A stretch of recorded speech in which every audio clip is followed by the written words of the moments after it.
Hello foodies, আসসালামু আলাইকুম। Welcome back to my page Ovaisha daily lifestyle. আপনারা সবাই কেমন আছেন? আশা করি খুবই ভালো আছেন। আজকে আপনাদের সবার পছন্দের একটা রেসিপি নিয়ে হাজির হলাম। সেটা হলো লাউ চিংড়ি। আজকে লাউ চিংড়ির দুর্দান্ত একটা রেসিপি আপনাদের সাথে শেয়ার করব।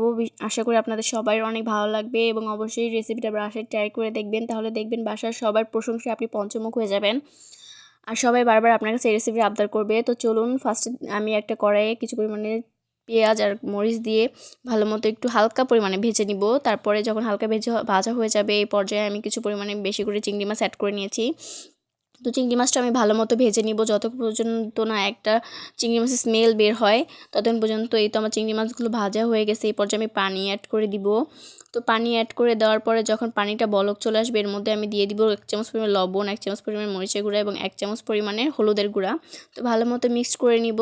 যখন ভালো মতো মশলাগুলো কষানো হয়ে যাবে তো এই পর্যায়ে আমি কিছু পরিমাণ লাউগুলো অ্যাড করে দিয়েছি এবং মশলার সাথে লাউগুলো ভালো মতো মিক্স করে নিব।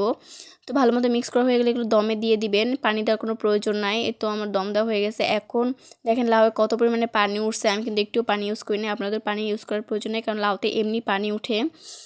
তো এখন একটু ভালো মতো নেড়েচেড়ে আমি এই পর্যায়ে লবণ চেক করে নেবেন এবং আমি দেখে নিলাম লাউগুলো সিদ্ধ হয়েছে কিনা। তো আমার লাউগুলো সিদ্ধ হয়ে গেছে। তো এই পর্যায়ে আমি কিছু পরিমাণে বোম্বাই মরিচ কেটে দিয়ে দিছি এবং ধনিয়া পাতা দিয়ে দিছি।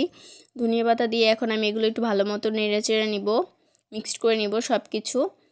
তো এই পর্যায়ে বিশ্বাস করবেন এত সুন্দর একটা স্মেল বের হয়েছিল। আমরা তো এই লাউটা এত মজা হয়েছিল যে আমরা সবাই শুধুই খেয়ে ফেলছিলাম, মানে ভাত ছাড়াই খেয়ে ফেলছিলাম।